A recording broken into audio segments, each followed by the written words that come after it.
Yep. So, yeah, it's time for us to get out of Babylon. First of all, is it already started? Let me stand this up. Yeah. So open up real quick.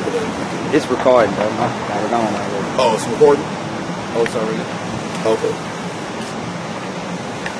I'll chop out the beginning. Yeah. All right. Shalom. We want to give all praise and glory to our Heavenly Father, Yahweh, in the name of our Lord and Savior, Yahawashi. Peace, mercy, and blessings be abound to you, to the brothers and sisters throughout the four corners of the earth that are diligently and patiently waiting on this return and set up of the Father's heavenly kingdom on earth. What we're going to do is kind of talk about various topics. We have some people that have some questions and want us know about getting out of Babylon. And I actually had seen a question. There's a guy online. I was basically telling him that all the stuff that he wants us to do carnally is not going to work. Trying to bring us together. We need to learn how to do this, that, and the other. We need to get guns. We need to stock up items. We need to try and send people to school more and do all this stuff and prepare families, which will happen with the scriptures being applied properly. But ultimately, we need to get out of Babylon. Okay? And what is the solution? The solution is Yahawashi. This is what it is. We have no other solution, but we need a savior. We need a savior, and we don't have a savior on this earth. There's nobody. There's not one man that you can point to and say this person can save us. The Most High just didn't set it up like that. Right. Now He has set up Yahawashi to be the savior and to raise up saviors with Him. Right. That will basically take down the nations. But as far as us doing anything on a carnal level, there's no solution. So, okay, yeah. Go to Matthew 20. So go to the last verse. Verse 19. All the world, right? 26:19. No, the last verse. Sorry, last chapter 28. 28. Yeah. Seen our channel on YouTube or something? Walking by. Oh, okay. Really gonna walk you to put it down to see where one of y'all located. Yeah. Okay. This is Matthew 28:19. It says, "Go ye therefore and teach all nations, baptizing them in the name of the Father and the Son and of the Holy Ghost, teaching them to observe all things whatsoever I have commanded you. And lo, I am with you always, even unto the end of the world." Amen. All right, so that's what we're doing. It's preaching the gospel of the kingdom, and who is with us is Yahawashi, those that believe in Him. And it said all the way to the end of the world, and we're approaching the end of the world, the end of the age, the end of the world as we know it. When it says the end of the world, it doesn't mean like the whole world's going to be done away with. It's talking about the end of an age, end of a time period. And right now, we're in a time of, basically great perils. The greatest suffering on the planet is going to occur. Because people think that, everybody's going to be able to have everything they have. You're going to be able to have food on the table all times. You have people that got let go at GM, and they might not get those jobs back because all those jobs have already been sent overseas. Right. A lot of them jobs are sent overseas. You have some plants, like in other states, like you go to Alabama, they got a big, I think, Kia plant or Hyundai plant. Mm-hmm. But they just got a few plants that are going to be around. But other than that, they're going to cut off everything, man. And the reason why we need to get out of here is because we have no other hope but in Yahawashi. Get Isaiah 51 and 14. This is Isaiah 51 and 14.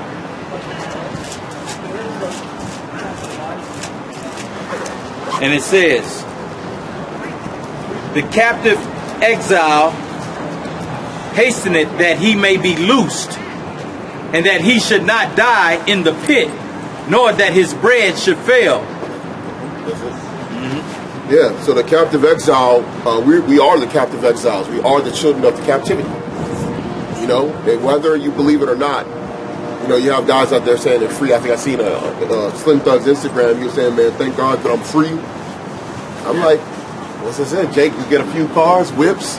Yep. You can go eat the turkey leg hut. We just talked about that, right? And he's free. He could go holler at some chicks on IG, Yeah. and basically, you know, have and basically say he's living his best life. Yeah. Little dudes are. Yeah. But those that know that there are pilgrims on the earth, it says we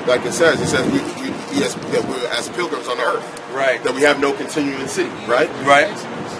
Huh? That was Isaiah 51 and 14. Yeah. Yeah, we have no continuing city, man. No, this is not our home. This is not our rest. Right. And it said that we shall not die in the pit. 51 and 14. 51 and 14. That we shall not die in the pit, and that our bread fail not. And that's what you worry about too, you know. Just shoot, Jake calls what he gets, man. My bread, man. I got to get my bread up. Right. You know. But shoot, the longer you're here, like we were talking about earlier, the more you're up, the more likely it is that you're gonna have it down. Right. Right. That's how you want to get out of here quicker, because you're like, man, stuff is going good. I'm making good money or whatever. But then you're like, dang, right around the corner, it could be all it takes is Esau to just say you're laid off, or we can't give you that raise, and then everything is done. And just to back the brother up, like I was looking in the news, it was talking about at this particular point in time, the unemployment is the lowest it has been, and all these things. But they were showing a statistic on credit card payments. People are no longer paying their credit cards, and they're saying if it's at its lowest point of all time, credit cards payment should be being made. Yeah. So there's a false narrative being presented out here that everything is in its glory right now. Yeah. Right. And so that's the way the news does us, though, man. But Esau tells us what kind of jobs were they full-time, part-time, or was the house getting paid? See, they don't want to give you all those details, because back in the day when they was talking about that everybody jobs are at a high, they was actually counting in jobs that people go to and will be there for like 3 days. Yeah. They say, oh look, he's employed, but 3 days after that, the dude's not gonna have a job. Yeah, like so what is he gonna do? Like them temp agencies. Yep. You go to there's an Apple One. There's one, I don't know if they're still around. And then there's a few. What's it called? Job placement agency? Those temp, Those temp services. And people go to a job for 2 weeks, and it'll literally just be a 2-week job. They'll be like, hey, they just need somebody to go in there and organize their files for a couple of weeks, and then that's all you're getting. Oh, you're employed. Right. Yep. Because once you start working, you can't receive unemployment check, but you fall into the category of being employed. But a jobless person doesn't count towards the unemployment rate. Right. So you're jobless and not looking for a job, and you're not seeking unemployment. You're not considered as part of the number of the unemployed. Right. That's how they do it. That's how they do it. It's all wizardry. Yeah. And then you have Jakes out there that are in the political sphere representing like the Republican Party. They'll be sitting there. Trump has had the black male unemployment rate of the lowest it's ever been, or he's had the unemployment rate so low. There's so many jobs. Look, he added 200,000 jobs in November. Those are seasonal jobs. Yep.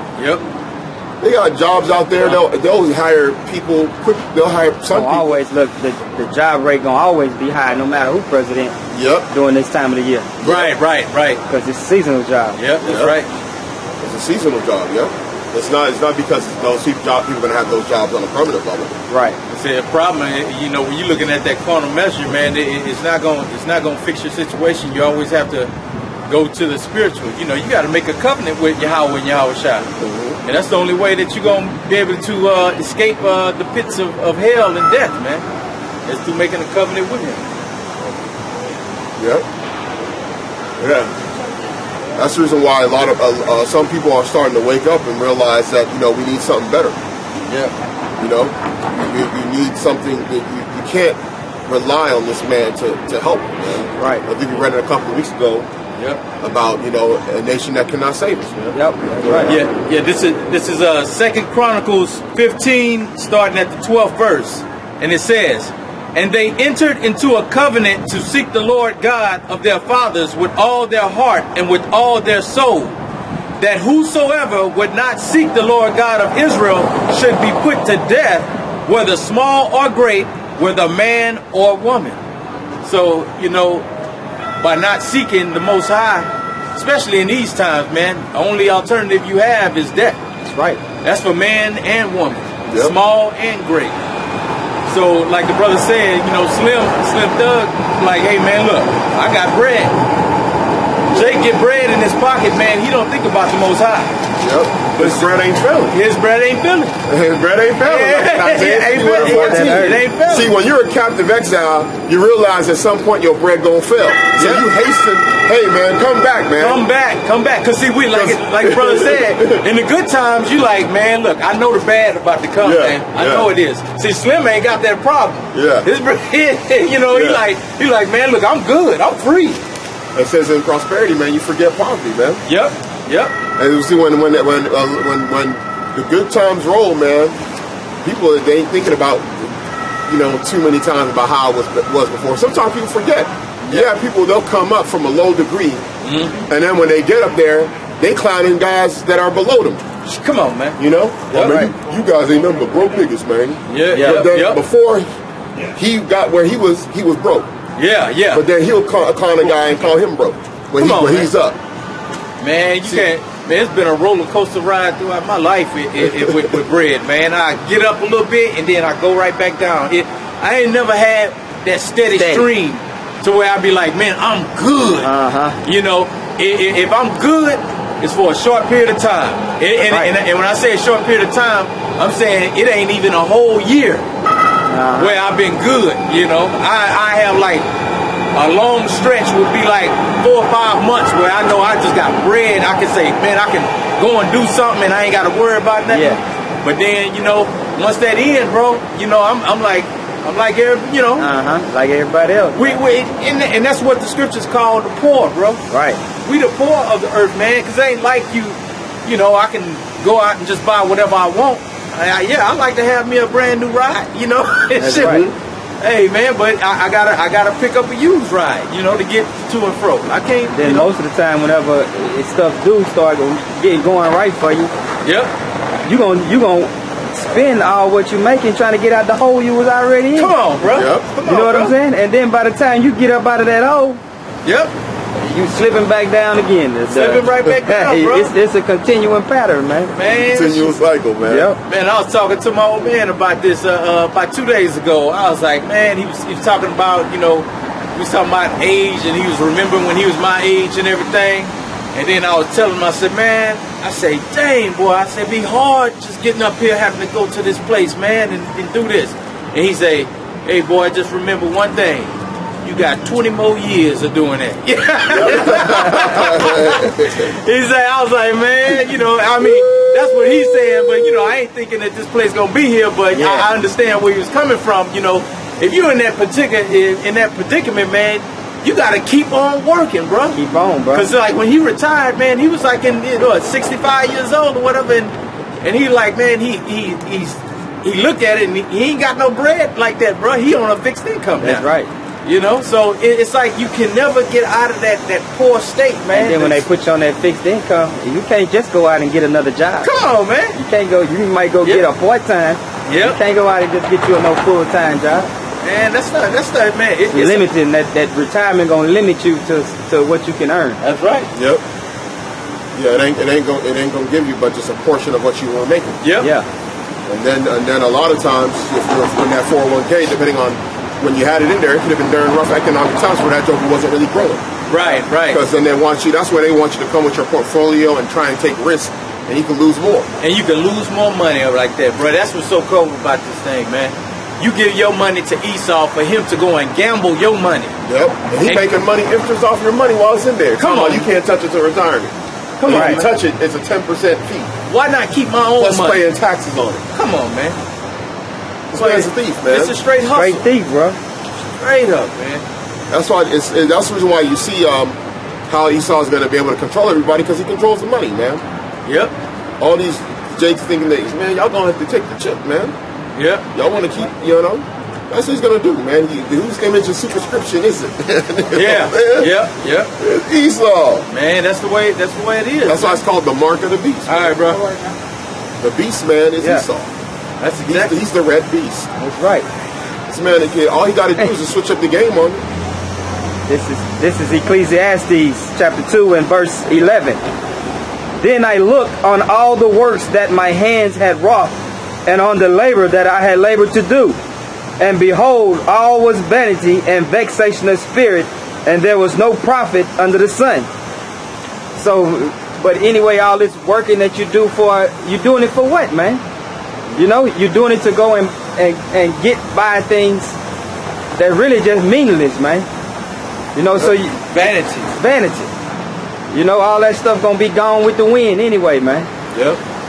It says that seeing how all these things shall be dissolved, what manner of man ye ought to be. That's what Apostle Peter said. You can't put all these things. You can't look at that stuff as being important to have, man, in these times. That's basically what the scripture was saying. Exactly. Like you need to put all your focus in on the Lord. Yeah, if you lose something, it's better than you losing your life. Yeah, right? Exactly. It's better to lose something that's like replaceable than something that you can't replace. That's right. Because you know, that's what Esau tries to push, man. Esau pushes vanity, he pushes covetousness majorly, and that's why, you know, he tries, and then he makes a culture to where people have to have certain things, certain types of clothing, certain types of vehicles in order to be treated better. So people seek after that, even if they gotta, you know, whatever they gotta do to get it. That's right. You know, even if it means that they got get rich or die trying, right? Like Curtis Jackson said. Yep. You're one of your favorite poets. like he says in the scripture, he said, you know, one of your own your poets, you know, one of your own said, you know, that's basically real rappers, man. Get rich or die trying was the motto for him, man. The dude got shot 7 times dealing with some street stuff. Right. And could have died. This is let me get this. Oh, go ahead. Got it? No. This is Haggai chapter 1 and verse 6. Ye have sown much and bring in little. Ye eat, but ye have not enough. Ye drink, but ye are not filled with drink. Ye clothe you, but ye. Okay. He says, ye eat, but ye have not enough. Ye drink, but ye are not filled with drink. Ye clothe you, but there is none warm. And he that earns wages to put it into a bag with holes. You're never satisfied, man. Never. You never have enough. Never have enough, man. Me and this brother, I know we have been on these series on Netflix. It's called Narcos. Oh yeah. Narcos. You know, you see how, you know, the Mexican cartel, Pablo Escobar, the Cali cartel, all these different cartels. These dudes were multi-billionaires during the 80s and 90s. Multi-billionaires. And they couldn't have enough. Couldn't have enough. Couldn't have it. Pablo was king of the South, and then he said, you know what? I want the North too. Yeah. And then he lost it all. Yep. You know, what's his dude? Felix of the Mexican cartel? Felix, who started the Mexican cartel. He had it all, and his boy told him, he said, all we had to do was stay right here. But you wanted to have more. He was controlling like the whole, all the marijuana routes and everything. Marijuana all through the U.S. Yeah. But he wanted to be greedy. He wanted to start, because he had seen on the news how the government had shut down all the cartels' cocaine routes. So he seen that he still had his route. So he said, I can go to these Cali cartels and the Medellin cartel and get hooked up with them and start letting them come through my routes through Mexico. Yeah. And that's what he started doing. But when he did that, he brought more trouble on himself. And the boys was telling him, like, man, we got something good going on that ain't gonna never end. And he went on and did that, and man, they came down on that boy. And that greed, bro. That greed, yeah, you know. Greed. It's like that old Snoop Dogg, man. He say they say I'm greedy because I just want more.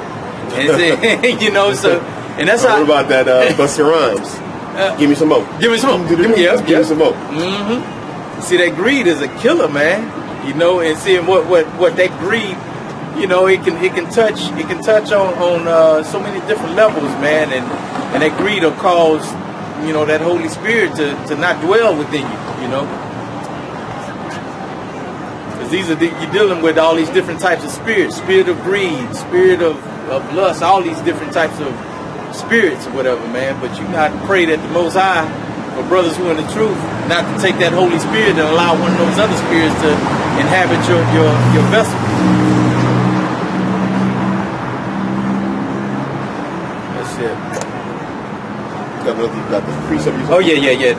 This This is Psalms 51 and 10. It says, create in me a clean heart, O God, and renew a right spirit within me. Cast me not away from thy presence, and take not thy Holy Spirit from me, man. So you want to keep this righteous and Holy Spirit within the midst, man, because you know, with that spirit being within you, that means that your heart will always be stayed upon Yahweh and Yahweh Shai. Oh. Because I guarantee you, in this season right now, ain't nobody. These people up here thinking about getting material things right now, man. Their minds are focused in on vanity. This is Sirach chapter 7 and verse 3. My son, sow not upon the furrows of unrighteousness, and thou shalt not reap them sevenfold. So like the brother was saying, you know, if you got to focus in on this, man. The focus on the things of this world is part of the problem. They'll get that in Matthew 13, the parable. Matthew 13.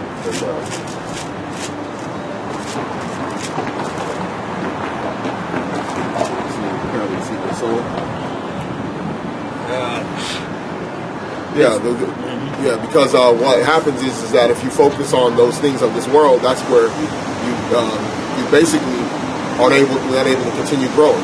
Right. You're not able to continue growing spiritually. You know, because that's really the indicator of where you're really looking to grow. It's not like in the other carnal metrics of life. Right. It's you're growing in your knowledge and your understanding. You're basically hitting on the different parts of the fruits of the Spirit.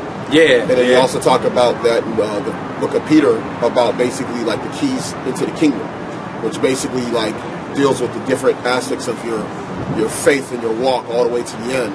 Which he says if you follow these things and abound, they should not either be barren or unfruitful. Right. Okay? Yeah, so go ahead. This is Matthew 13. It says, the same day went Yahawashi out of the house and sat by the seaside, and a great multitude were gathered together unto him. So that he went into the ship and sat, and the whole multitude stood on shore. And he spake many things unto them in parables, saying, behold, a sower went forth to sow. And when he sowed, some seeds fell by the wayside. The fowls came and devoured them up. Some fell on stony places where they had not much earth, and forthwith they sprung up, because they had no deepness of earth. And when the sun was up, they were scorched, and because they had no root, they withered away. Yeah, that's like when you see someone, you know, you have someone come up, they be like, man, that's a good word, man. Like, right. And then the next day, it's like they didn't even hear it. Right. Like you might even see them the next week. They act like they never even was agreeing with you the week before. Yep. You know, go ahead. And some fell among thorns, and the thorns sprung up and choked them. But others fell into good ground and brought forth fruit, some 100-fold, some 60-fold, some 30-fold. Who hath ears to hear, let him hear. He who hath the ear to hear, let him hear. Now go to the breakdown. And let me just keep on. And the disciples came and said unto him, why speakest thou unto them in parables? Let me start up. Let me just keep on going. He answered and said unto them, because it is given unto you to know the mysteries of the kingdom of heaven, but to them it is not given. For whosoever hath, to him shall be given, and he shall have more abundance. And whosoever have not, from him shall be taken away, even that he hath. Right. Therefore speak I to them in parables, because seeing not and hearing, they hear not, neither do they understand. Right. What is that breakdown? Verse 18. Hear ye therefore the parable of the sower. When anyone heareth the word of the kingdom and understandeth not, then cometh the wicked one and catcheth away that which was sown in his heart. This is he which receiveth seed by the wayside. But he that receiveth the seed into stony places, the same is he that heareth the word, and anon with joy receiveth. Yet hath he not root in himself, but dureth for a while. For when tribulation or persecution arise because of the word, by and by he is offended. He also that receives seed among the thorns is he that heareth the word, and the care of this world, and the deceitfulness of riches choke the word, and he becometh unfruitful. Right. But he that receiveth seed into the good ground is he that heareth the word, and understandeth it, which also bear fruit, and bringeth forth some 100-fold, some 60, and some 30. Yep. Yeah, so that's basically like the order in which the word is placed out there. That's a very important parable to understand. Yep. You know, to understand, you know, a lot of times when people talk to people like, man, I don't know why he didn't understand it, because the person fell into one of those three categories. Yep. And you got those that got it, and then they didn't hold on to it for a while because they were seeking things of this world. Right. You know, which all that stuff is vanity. You know, Yeah, it's all vanity. You know, it tells you it tells you it's rock that a man should be okay with, you know, the basics. Be content. Yeah. Be content with the basics, man. This is Hebrews 13 and verse 5. Let your conversation be without covetousness, and be content with such things as ye have. For he has said, I will never leave thee nor forsake thee. So let your conversation be without talking about things that you want. You know what I'm saying? About being greedy, about having nice things. Yep. You know, because be content with what you got, man. Yep. Because the Most High say he always got your back. He ain't gonna never forsake you. Yep. You know, you might think you down and out at sometimes, man, but he always got your back. Yep. As long as you putting effort, you know, towards him. Yep. And find a way to help you out. That's right. Yeah, because the part of like the false doctrines being pushed, a lot of that has, you know, are rooted in covetousness and greed. That's one of the main reasons why false doctrine is pushed, man. Because you can't get money. You can't get money out of people if you're telling them the truth. For greed, man. Yep. You got to tell them lies, man. Like our people been told lies. Like they said, our father inherited lies. Yeah. That's what all Christianity based on, man. Yep. Yeah, the teacher, she was fired. I don't know if y'all seen it. She was fired for telling the kids that autumn holidays is fake. Come on. It was a sister. It was a sister. You saw it? Yeah. That's cold.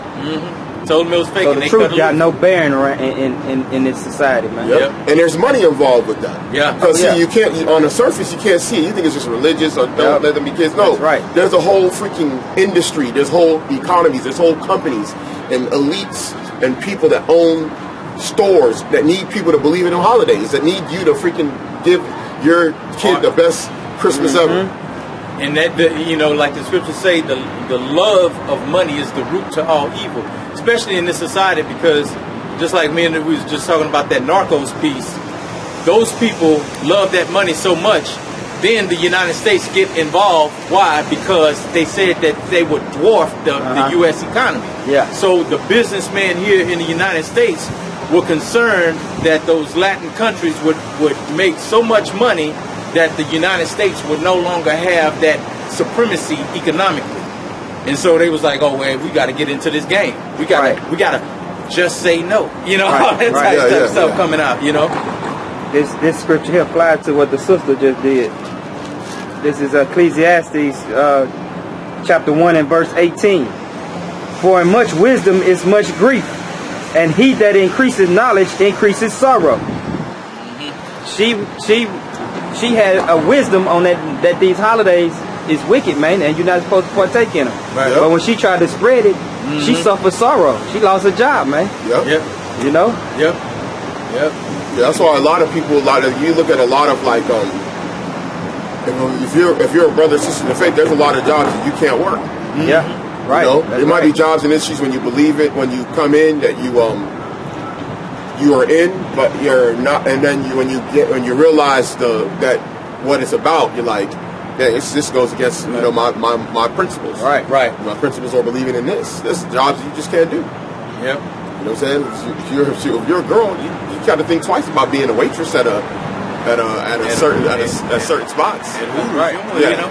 You could probably stay at like a Papados, even or whatever. But even then, you gotta have your own people. Yeah. Hey, what's good? Is this shrimp and touffee good?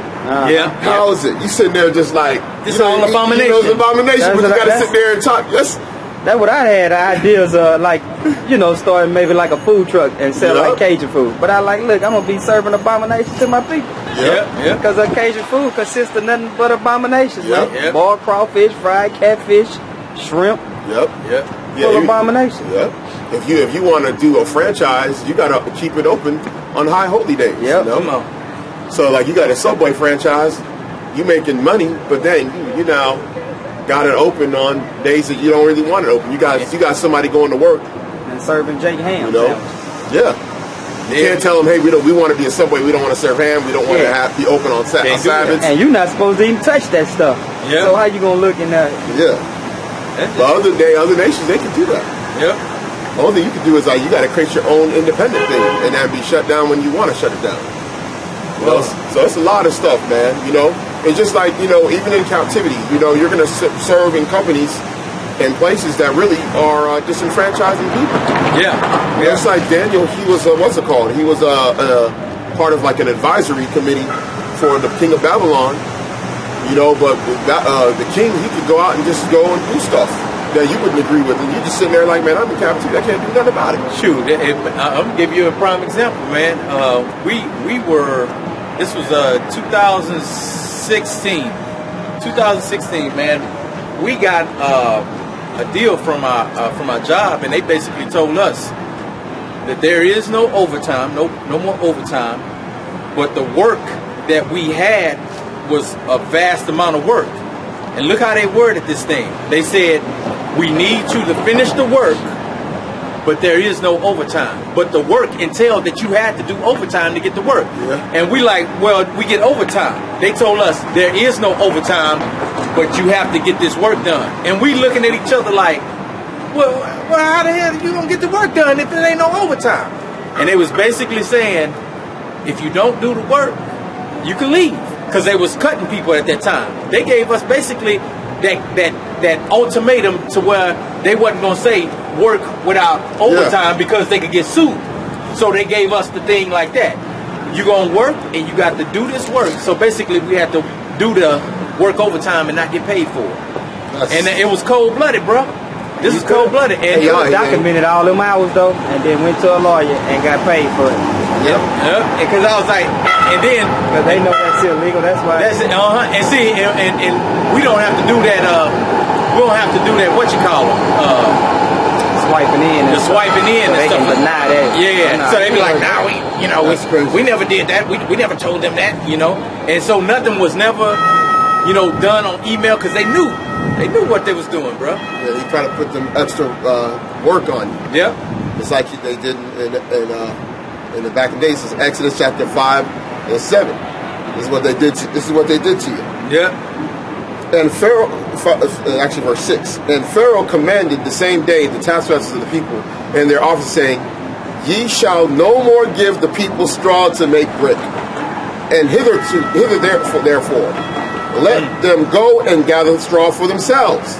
Come on. And for the toll of the bricks which they did make, hither therefore, ye shall lay upon them, ye shall not diminish aught thereof, for they be idle.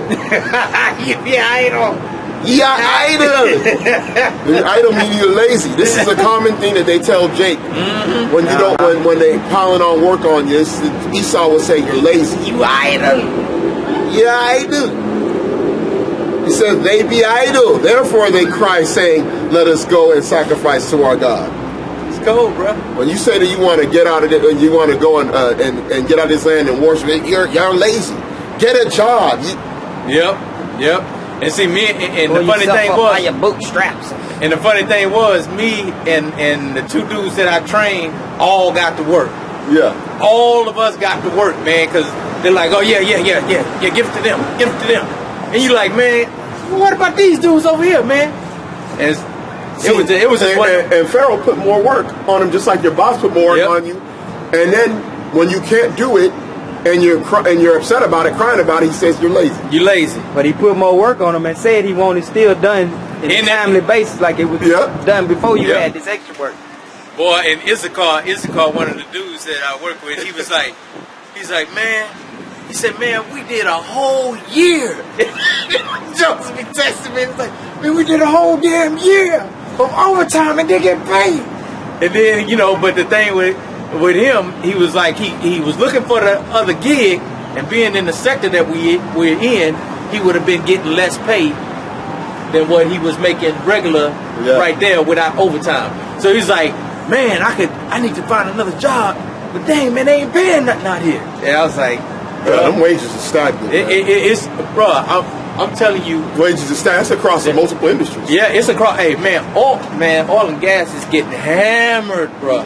Man, what they doing? They cutting all the six-figure dudes out and dropping and bringing in the new talent. Like, that's what they're doing at GM, because the GM salary people that were the higher earners, those are the ones, a lot of the ones that they let go that were not plant workers. Yep. And then what they're doing is they're going to rehire new, younger talent. Right. Because they don't want to pay them six-figure salary. They want to bring in a whole bunch of young people. Yep. They're going to pay crumbs. They're going to do the same job. Do the same job, bro. That's how they're going to get around making that money. Still making that money, but with having people they're paying way less. Yep. And see, we have this little access door. Well, I don't have it because they gave me a new computer and I can't get in it anymore. But the Issacharite brother, he still has access. He hit me up. He say, hey man, they done cut 568 people last month. And I was like, what? I said, man, they hired people though. He said, man, I'm telling you, I'm looking at it right here. They done cut 568 people. And he said, and I guarantee you, they chopping down all the high salary people and bringing in them college people. And that's what they was doing, bro. Yeah. And they going to pay them college people crumbs. Crumbs. Because right now, man, that oil and gas sector is really taking a beating. And you know, when you see those gasoline prices going down, oil and gas is getting hit. Yep. You know, and then they try to tell you all this stuff. I said, oh yeah, we got a lot of work over here. It's under $2. There's a lot of areas that it's under $2 now. Yeah, $1.95. I didn't see. Oh yeah, $1.93. Yeah. When that hit under $2, I was like, man, the game done changed. I ain't never seen it like that. They seen that in like over 10 years. And I'm gonna tell you, man, that means war is at the brink. Way. It's on its way, bro. When you see those prices like that, those boys are sitting at those think tanks and they're like, man, we got to get these numbers up. We need to go over there and handle some business. Yep. Y'all need to get that pipeline done. Y'all need to get Syria. Yep. Quit playing. Yeah, that Genie Oil, to be specific, is looking for that pipeline. Yep. Genie Oil owned by Jacob Rothschild. Mm-hmm. It's like Jacob Marfonio's Blackstone Intelligence. Yeah. Got the whole breakdown of it. Man, that boy putting so much stuff out there, man. I'm surprised that dude is constantly doing what he's doing. I truly am, because man, it's kind of like the dude is laying the whole thing out. He said, man, look, this is what Esau is doing. Yep. Even though he's an Edomite, but and he's talking about we need to save our country, which ain't good. And man, I done been in this comment section giving him some business, man.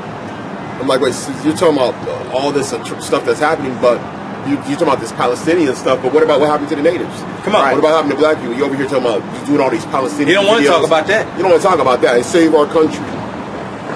Yeah, that's why the Most High said, say you're going to leave your mountains and your heritage place. Yeah. But a dragon in the wilderness. Your inheritance is going to turn into a wilderness. That's right. You know, just like you had manifest destiny. Yeah, it was destined that you were going to take this land. Right. That's why it's good that you wrote that. Mm-hmm. But yeah, thine own tongue shall fall upon you. Yep. You know. And they going, like your brother said, man, that war stuff is going to happen, man. Because what they're doing a lot of times with them when the prices drop down is because there's an economic situation going on, meaning that you got like collusion going on between different countries where they're actually putting out a lot of barrels of oil to really it's really as an economic warfare to other countries, because that price for barrel is not going up the way it needs to. For those, there's certain economies they'll actually show you how much it costs per barrel for them to maintain their economy. Right. So when you actually bring that price down, these countries fall into a deficit to where they cannot do anything. That's why you see Venezuela's jacked up. Come on. Because Venezuela, when the oil prices was high, like a $130 a barrel and all that stuff, when it was crazy high, that wasn't suffering. Now them Venezuelans is poor. They sell poor. They're going to Trinidad. Trinidad's a poor country. Yep. They're going to Trinidad. They're going to Colombia. You know what I'm saying? They coming on what you call that? They coming over here by the herds, coming to the border, to the U.S. Yep. Coming to Mexico. Yeah, the Venezuelans had a stuck-up attitude. I grew up around there. They had a stuck-up attitude because they was a rich country. They was an OPEC country. Yeah. Then they had Exxon Valdez, I believe, was a partnership with I want to say that might have been Venezuela. What's the new dude over there in Venezuela? Maduro. Yeah, because they got that this dude is basically raping them for all their resources, land, property, and everything. Yeah, because the thing about it, they got to turn all that stuff over to the government. Yep. See, you got them Edomites. They'll be on the internet like, oh, Maduro and Venezuela, he's messing up Venezuela, communism, socialism. Listen, man, socialism and capitalism is in every country. Mm-hmm. What y'all call socialism and capitalism, by definition, is in every country. Because, for example, if you have a way to make money individually and to grow and expand your business, that's part of capitalism. Mm-hmm. Because now you can actually go and take out somebody else's business. Yeah. That's the way the competition is set up. Socialism is you setting up social programs to help people that will be in need. Right. Now, there's taxes that are taken out of my dollars, out of what I earn or what I will file my taxes on, out of these brothers' paychecks that will go to people that will be eating and living off of it, and we won't be able to see that benefit. Mm-hmm. Because we're not going to be able to have access to Social Security. And Social Security is is a socialist-based policy. Mm-hmm. So you got these people out here talking about all that stuff, man. These Edomites, you just trying to throw veils and stuff over people to think that it's... Yep. No, y'all did that was economic hit on Venezuela. Because Venezuela wasn't getting down with the program. They devalued their currency and they jacked up their economy. It's real simple. Yep. But you Edomites are going to see what's going to happen here in Babylon. When they cut everything off, when they basically crash the economy, we'll see whether or not you're going to be blaming socialism on that day. Like you try and blame it on other countries. Mm-hmm. Oh, he was a socialist. Mugabe, he was doing this. Mugabe, Maduro. We'll see, man. Especially if that stuff happens under Trump. I'd love to see what y'all going to say on that day. Woo! We're going to see if you blame socialism. No, I already know who you're going to blame. Yeah. Hey. You already know who you're going to blame. Yeah. Jay, the black people. Yeah. It was all their fault. Yeah. Like What's all these immigrants we brought in here? Like, black people? Well, Mama started it. We're off of welfare. Man, and the funny thing is, man, they want to say that about the welfare, man. Guess who is benefiting from the most from welfare? Edomites. Yep. There's a whole county. There's a whole county. I want to say it's like in Kentucky or Virginia, West Virginia. There's a whole county that the whole county is basically a welfare county. Virginia. Come on, man. And this is an actual article that Edomite even wrote saying this is the #1 welfare place where the largest percentage of welfare recipients in one county in the country. A gang of Edomites. You go to West Virginia, not only they hustle the welfare system, they hustle also the disability benefits. Where they got clinics and they got doctors, and what they'll do is they'll diagnose someone as being disabled so they can get disability benefits. Right. So then you got a guy, he'll be on disability receiving his money, right. And his girl will be on welfare. And they don't even, neither one of them working. All they do is just smoke, party, pop pills, and that's it. Go eat at Sonic, go to Walmart, go get some food, go get some beer, and that's all they do, and it's documented. Come on, man. They do that in West Virginia, man. That's what the Edomites do. Right down there in Sugar Lane. I got a partner down there. I got a partner. His aunt works at the social deal where you get your food stamps and all that stuff. She said that he asked her. He said, "Man, how did y'all have BMWs and Range Rovers out here in front of this thing, and all these people in fur coats up here getting damn food stamps?" Mm-hmm. She told him, she said, what these Edomites would do. She said, what these Edomites will do, they will go out, start a business. Business will make $200,000-$300,000. They'll put themselves as an employee of that business and put it down that they only making $9 an hour, and then go straight over there to the unemployment. Go over there and get them food stamps, man. Yep. You're talking about abusing the system, bro. And then when the people who really need it, we ain't got it for you. We can't get it for you. Yep. These people over here hustling the system, bro. Yep. It's a straight hustle. Yep. Walk in there and they bold with it. I know exactly where that office is. Yeah, they walk in there. Women are walking in there with mink coats on. Yep. And they got Bentley, I mean, big old Beamer, big body Beamer. And those same Edomites would come, Crazy, would be on Facebook talking about how Jake is on welfare. Come on, bro. And talking about Trump, MAGA. Edomites be playing. I'm telling you, man, them boys were ultimate deceivers, bro, on the planet. Man, be abusing it better than Jake do. Come on, man. I was just like, boy, when he told me that, man, I was just like, wow. I was like, man. He said, man, my auntie told me the game, man. This is what these Edomites are doing. I was like, shh. You think, listen, any system that is created to so-called help the poor, the poor must also benefit Esau. Right. They're not going to allow that to not. They're not going to create something out of their own goodness. $5 Indian, prime example, bro. You know. Let's get these Indians this land and all this. Well, we Indians now. Come on, they're not gonna give Jake anything, bro. Yeah, if they can't take advantage of it, oh, y'all got Indians, they got casinos. No, y'all got casinos. You Edomites got casinos. I guarantee if you go to Casino Kashada and you find out where the money is going, it's a gang of Edomites. Gang of Edomites over there. A gang of Edomites, just sitting there laughing. Telling Joe Blackfoot, hey, you gonna be the face of Kashada. Yeah. When they come in here, you own this place. Yeah, you walk around, you see the real ones. Mm-hmm. You see them walking around, and then you think it's like, oh man, that's him and his people own it. Yeah, and that money's getting siphoned off to gang of Edomites. I done went over to Hollywood, Florida, over there where they had the Hard Rock Casino, which is owned by the Seminole Indians. You see them Seminoles walking around that joker. They be up in there, they might be managing like a Hooters or something like that. They'll be walking around in different places. Well, I guarantee if you watch where the money's going, if you follow the paper trail, it's going to Esau. Right. It's all going. Oh yeah, guarantee it. All he's doing is just making them, man. Hey, I'm gonna make you a manager of this Hooters. We're gonna pay you $100,000. That's what they do. Like a lot of them casinos, man. Like in them Indian reservations, that stuff is linked with them casinos in Las Vegas. Yep. Because it'd be the same builders. Yeah, they be part of the same parent company. They'd be like almost like a franchise. All that is, Esau done went down there and talked to them Indians on their reservation. Look, hey, y'all gonna get this much. I'm gonna get everything started up for y'all. We're gonna get the license. Yep. Be good that's go. Another hurdle.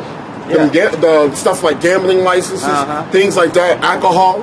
Oh yeah. If you want to serve alcohol at the casino, you got to go to Esau. You got to go to the county. You got to go to them and say, I need to apply for a liquor license. Right. So you're telling me that them Jakes are getting that stuff, money straight themselves? You telling me Esau gonna allow Jake to go make tens of millions of dollars a year selling alcohol at casinos, man?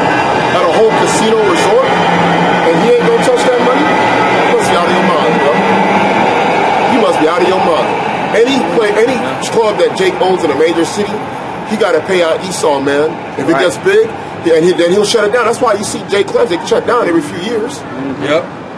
But you'll see certain clubs, they'll be open. Esau will have club open for 10, 15, 20 years. Like some of these clubs right here. Yeah, this one is club. This Pure changed the club Cairo now. They've been open for years, man. And that joker been Club Pure for a while. Now it's Club Cairo, probably owned by some Arabs or something now. Right. Right. I don't know who owned it before, but they be shutting. That's how they be doing, man. Yep. Shut them down because you ain't paying homage. Yep. Unless they start seeing that money coming in, and Esau got to get his cut, man. This guy, he said, that's like, wait, what did Yahawashi tell the disciples? He said, what? He said, he said, the rulers of this world, do they tax their sons? Or who do they tax? Do you think they tax their own? Right. Man. Get out of here, man. They don't do that. That's why they got all kind of tax loopholes that you don't know about that allows them to make money and get money back, man. ExxonMobil was getting the biggest tax refunds ever. Right. And they were the #1 company on the planet. Go ahead. Yeah, because this is Ecclesiasticus 12:10. Never trust thine enemy, for like as iron rusted, so is his wickedness. And that's why we can make definitive statements like Esau is getting his cut. Because some people say, well, you don't know that. You don't know what they're doing behind closed. What we do know is that he is an enemy of Israel, and that joker is wicked. That's so right. you don't think he's going to be cutting himself in on all of that cash, man? That's right. This dude loves money. This is his thing. That's why we can make statements like, Yeah, these oil companies are getting they cut. They doing side deals. Yeah, these bankers are doing side deals. You know, because somebody will be gullible in their mind and say, "Oh, you don't know this bank, this bank." Nah, man, they all wicked. There's nothing godly about the United States, man. This place is totally wicked. Esau has an insatiable thirst of wanting to own and control all things, man. Yep. And that's what's going to actually be his trap. Yep. Because he can never have enough, man. He can never have enough control, dominance over people, man. There's really, see, a lot of these Edomites, if you examine their lifestyle, these rich Edomites, they don't be living with the kind of money they really got. Right. Like, if you look at Bill Gates, if a Jake had Bill Gates money, you already know how he'd be. Yep. Yep. He would have had a bunch of wives. He would have set up a palace. Jacob looked like he got 20 trillion. Exactly. Right. He was made at 2 billion. He looked like 20 trillion. Yep. But see, Esau is a hoarder. That dude will drive in a 1990 Ford Taurus for 30 years. Oh boy, Bezos was doing that for a minute. Bezos was driving an old Honda Accord or something like that for many years. Yep, that's how they do it, man. They hoard. It's like, I got 100. I got all this gold. Scrooge McDuck. Come on, man. There's all that gold. He's swimming in that joker. Ain't spending it. And then he coming in there. He's like, man, I want to go and buy a burger. Then when he go outside and somebody poor, he can't even give him nothing. He can't. But then he'll go in his house and he'll be swimming in the gold coins. That's Esau, man. And then when he got to go and buy something, he want a deal on it. Yep.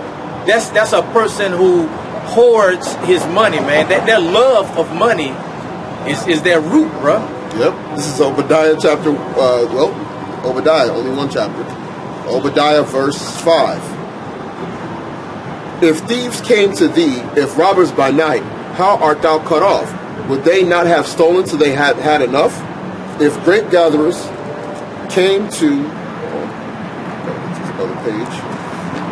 thee, would they not leave some grapes? How are the things of Esau searched out? How are his hidden things sought up?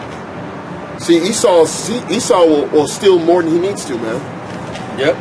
Because when you go into the law of like when we would have the harvest, you would take a certain amount and you would leave enough for the poor. For the poor. Esau just takes the whole all thing. of it. He wanted all, man. And there's a thing that's starting to happen in the United States, man, with people. You know, just like in regular communities, regular neighborhoods and things, because prices are starting to raise, people are actually starting to do more farming, even in their backyards, man. And I was watching some of these YouTube videos of these dudes. They was growing wheat in their backyard, man. Getting the stuff, getting the little wheat out there, dried and everything. Jokers making bread, bro. Them jokers are starting to utilize the land that their house is built on, that they have to pay taxes on. And start to try and grow their own food there, man. It just lets you know that that although they're talking about economic prosperity, lowest point of unemployment and all this here stuff, man. Hey, man, the reality of it is that's not real, bro. That's all a farce and it's an illusion. It is. So basically, I'm gonna bring this out because he's speaking to you sweetly. This is Sirach 12:16. An enemy speaketh sweetly with his lips, but in his heart he imagineth how to throw thee into a pit. Come on, man. Make America great again. We're gonna bring this country back. Yeah. We're gonna bring it back to its prominence. Come on. Trump was making all them promises. Big old layoff in a big American auto company. Come on. All them Edomites was voting for him out there in Michigan. Where y'all at now? Come on. Wait. Right, yeah. But you know what y'all gonna do? Y'all gonna save face. Y'all gonna still roll out with the MAGA. Right. Y'all gonna still roll out with the Make America Great Again hat. You ain't gonna say Trump a lot. No, they ain't gonna say that. They be like, "This is black people. This is black people." Right. If it go wrong, blame it on Jake. Right. I'm gonna take care of all Americans. All Americans be treated equally, treated rightly. I hope you're thinking about how to throw the into a pit, man. Trying to throw you in the pit. What did Trump tell the black people over there? He's like, black people, what do you have to lose with Trump? Everything. You know, you don't lose that like your boy Chris Rock say. What do women want? Everything. What do you have to lose with Trump? Everything. Everything. Shoot, man, you got a whole bunch to lose, bro. Yeah. You got a lot to lose if you believe in this place. If you believe in America, you're done, man. You're done. You need a refresh. You need basically a restart button in your spirit. Yeah. You know, because if you believe in this place after all these years, bro, 400 years, and you can see we're only getting worse. You sit here, Jake will talk about, oh man, we could do this now, we could do that. You guys, man. That's why a lot of these churches are always preaching prosperity too. Yep. And if you ain't doing well, right, it's because God ain't dealing with you. And the scriptures tell you that the saints is going to be poor. He says, I'll leave with thee and afflicted and poor people. Now, what does that mean? And the scriptures say, in the day of prosperity, you shall forget affliction. Yep. And what else to say? And then whenever in the day of affliction, you ain't gonna remember prosperity. Yep, you got a lot of people living high in the hog, man. And when that stuff comes down, they're going to be like, dang, I thought I was going to hide this forever. Right. Man. It's like, no. He's going to shut all that down, bro. All these jakes that got money, everybody that got bread, they're going to have to get that digital currency, man. That's right, man. Yep. You know what I'm saying? Because when you go to that bank and see, if you go to, what's the country? Oh, I seen in Venezuela a guy. All that currency that they have is worthless. Oh, he made them those little things. Yeah, he making like different things with the currency. Yeah, he making all these different designs and stuff, and selling them to people, man. You know, it's like, and then they had who was it that brought all those people? Was it Colombia or somebody? It was Colombia. Colombia took in like about 1 million Venezuelans or something like that. And then now the crime, you know, they having certain crimes over there because man, a lot of women are prostituting themselves. At a documentary, and these were like women that were rich in Venezuela. Woo. Them and their sisters, their friends, their daughters, they're going to places like Colombia and some of the cities and the resort towns, and they're basically prostituting themselves now. Man. And these were women, they interviewed these women. These were women that were doing well off up until the economic collapse, man. And that beauty became a curse to them too, man. Mm-hmm. So now, you know, they looking for some sort of solace in their dwelling, and now they have to utilize their looks just to get some bread, man. Yeah, just to eat, man. All that come down to the covetousness of this man, bro. Yep. Right. You know, that's the cause of all this. Yep. That's the trickle down effect, what they so call it. You know, the trickle down from Esau being so greedy. All the hardship trickles down to all the people at the bottom.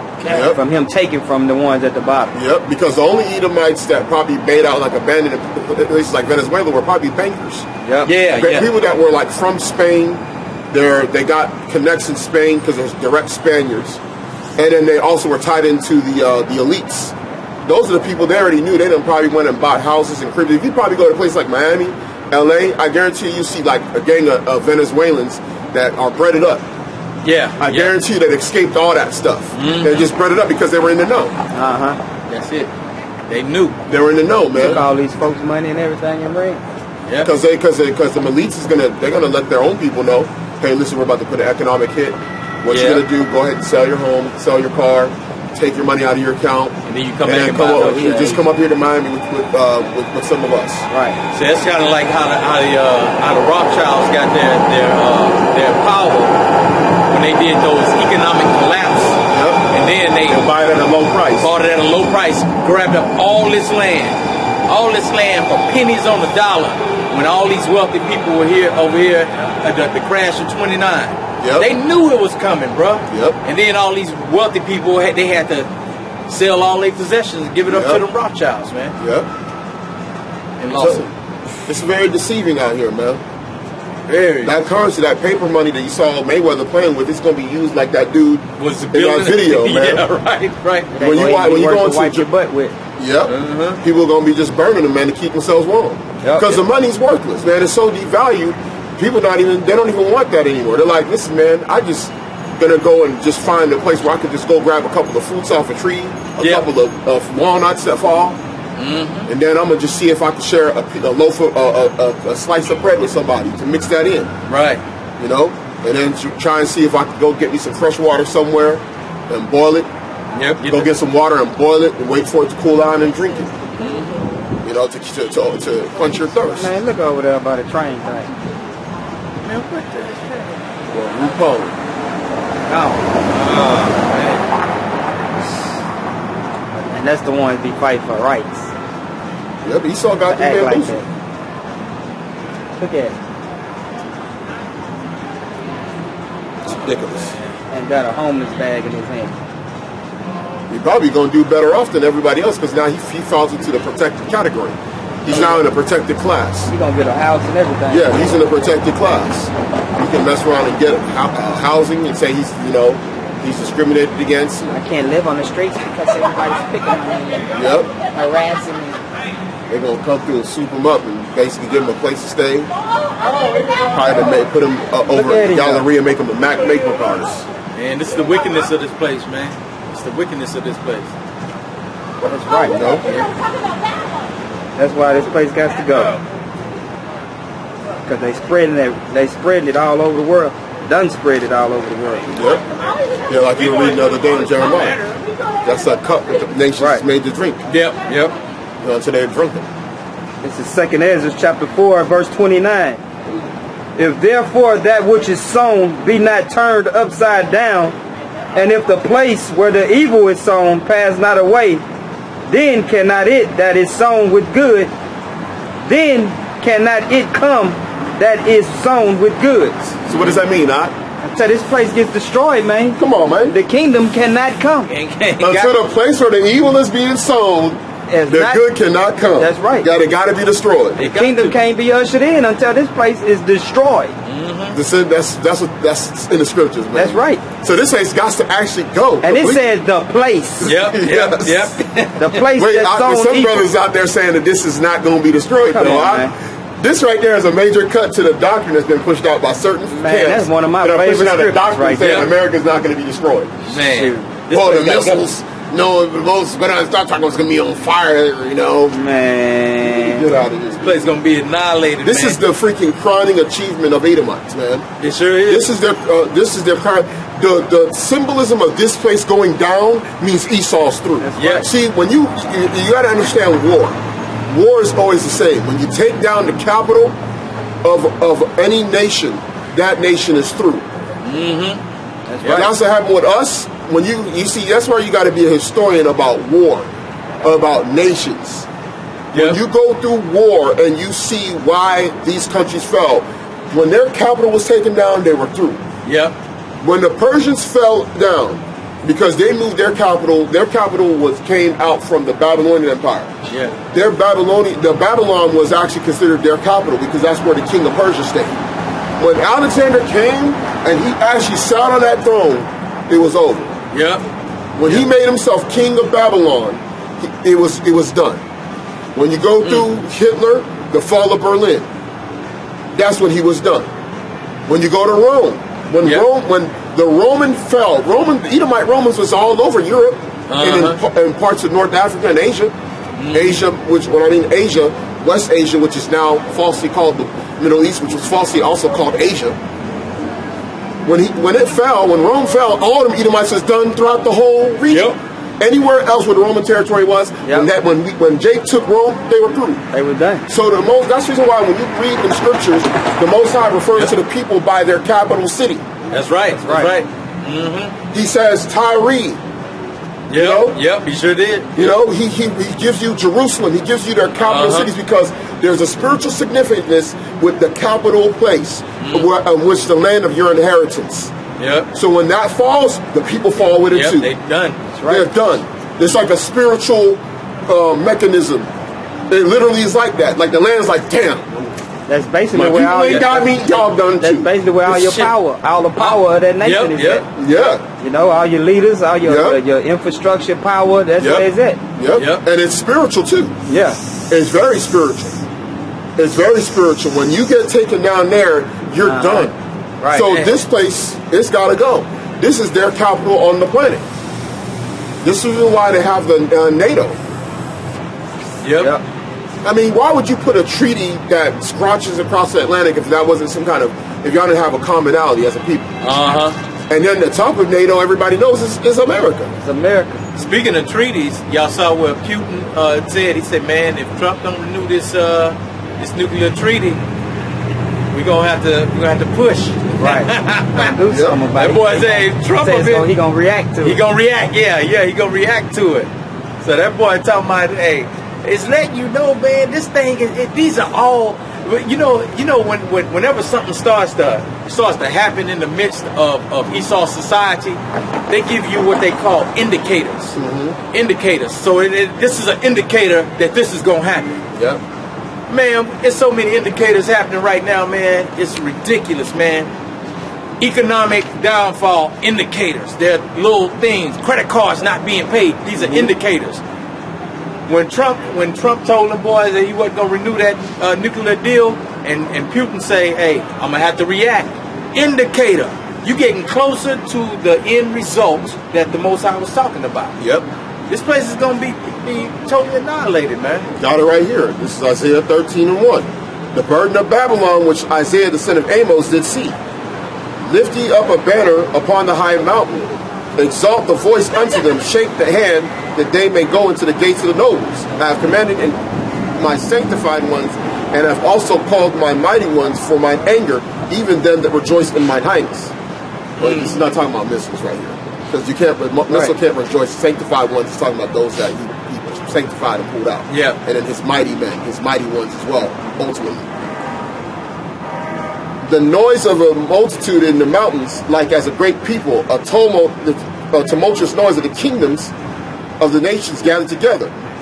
The Yahweh, the Lord of hosts, mustered the hosts of the battle. They come from a far country, from the end of heaven, even Yahweh, and the weapons of his indignation to destroy the whole land. To destroy the whole land. That's not talking about Rome. Yeah. Because listen, man, when this place is done and it's televised on TV, all Edomites, I don't care from freaking New Zealand to Australia, they gonna have they freaking stomach gonna be like, oh, They're gonna be done. and they ain't even American. So why they all gonna act like that? Because they all Edomites. They all Edomites. They all gonna be like, we through. It's done deal. You know what I'm saying? They all gonna have the same. What is it? What is that movie? I forgot. There's like a movie where it's like a robot or something like that, and he's losing it, and it's like that plug goes down. And you gotta read. It's like it's done, man. Yeah, it's over with, man. Once that happens, bro, because they said that the whole world is gonna mourn for her because they ain't the riches, the other nations, the merchantmen, they're gonna be hurting too because they was making money off of it. Yeah. But like other people, they gonna be like just in shock of what happened. Yeah. And they're gonna die, and they're gonna be in great fear because they're gonna know that event can only happen by the highest power. And they're gonna be in fear because they know who's coming. Yeah. That's gonna be intrinsically known. Yeah. He's here. And then Jake gonna be like, The greatest country on earth done went down. we finna be on top.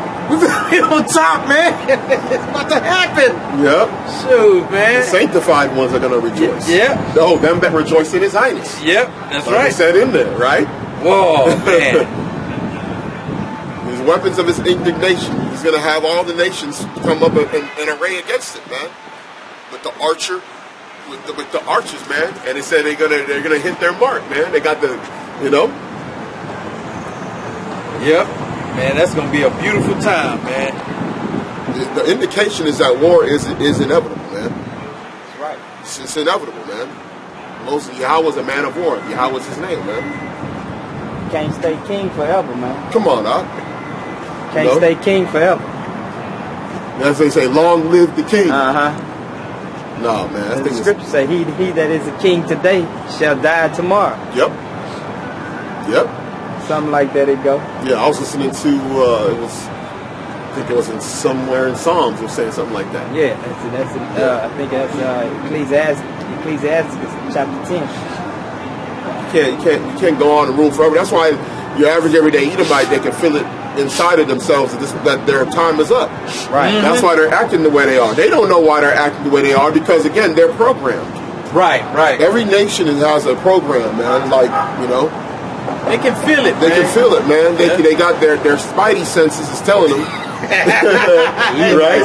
Yeah, the spidey sense is tingling. Peter Parker, their spidey senses is telling them that they about to go down. Right. So that's why they clicking up as one big Edomite. With their nationalist groups and stuff like that, because they can feel it. They can feel that. They know the world is against them. They know that it's not just Jake. They know other nations against them. Yep. And Trump giving them that last hoorah. Yep. Yep. He sure did. Gave him that feeling of invincibility. It's funny because when you working in the midst of all these Edomites, man, and they try to be your friend and everything and come and talk to you and stuff, but you like when you know what you know, bro, you be like, man, fake love.